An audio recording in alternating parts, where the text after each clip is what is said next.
Often when people talk about health, most people think of eating better or maybe exercising, but overall health also includes mental well-being. The signs of poor mental health and the stigma that can be associated with it affect men differently in comparison to women, or by contrast. We are joined by Dr. William Beecroft, who is the medical director of behavioral health at our sponsor, Blue Cross Blue Shield of Michigan. Good morning, doctor. Good morning. Thank you for your time today. Well, thank you for your time. Mental well-being is gaining more attention since the pandemic, but why does the mental health of men tend to fall off the radar? Men tend not to complain. You look at cross cultures and that men don't really try to draw attention to themselves as a complainer or a person that has a difficulty.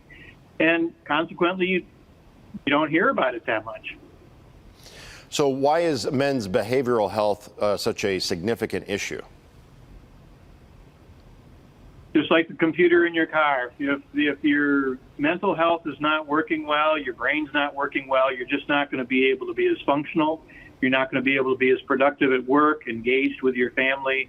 All of those things play a factor. You know, if your average guy, swallows it, keeps it inside, toughs it out, that kind of thing. What would be some signs of a man who needs help? Well, for depression, you're going to be thinking about lack of interest in pleasurable activities. Things that used to be fun for you, you just really don't feel interested in doing them anymore. This issue of feeling guilty, hopeless, that things just aren't worth working for anymore. Difficulty concentrating, a lot more physical sensation of pain, discomfort, just not feeling well, just feeling off. And especially things that change in your sleep pattern, difficulty falling asleep, waking up early, just not feeling rested when you do waken, increased need or decreased need for sleep, and then change in appetite, that you either don't have any appetite, things that used to be enjoyable for you don't have any taste anymore, or the other alternative is you end up gaining a lot of weight, that you end up eating comfort foods to be able to feel better, things like ice cream and dairy products and lots of sugar-containing compounds. So how can a loved one or loved ones help if they suspect something's going on, but dad or brother or husband is kind of hiding it? When they see those kinds of symptoms, be able to ask them those questions. How are you feeling? And actually, open-ended questions are the best way to ask the question. And be truly willing to listen to the answer, and then be able to suggest alternatives for them. Hey, let's get up and go for a walk. Why don't you do something with me? Let's go someplace that you used to like to go. Get people moving and energized. In many respects, that can be very helpful to break the cycle of getting more and more depressed and kind of digging themselves into a deeper hole.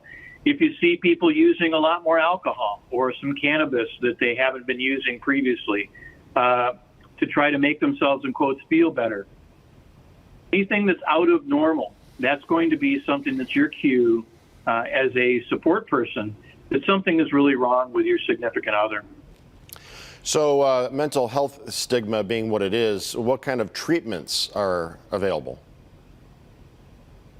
There's a lot of different kinds of treatments. Everybody thinks about medication as the only thing that you can do, but there's just being able to get up and do some physical activity, being able to eat correctly and back to your normal routine, being able to go to a therapist, talking to your primary care doctor about who you might go and talk to, going to your spiritual advisor. Many times people can get really significant help using that venue.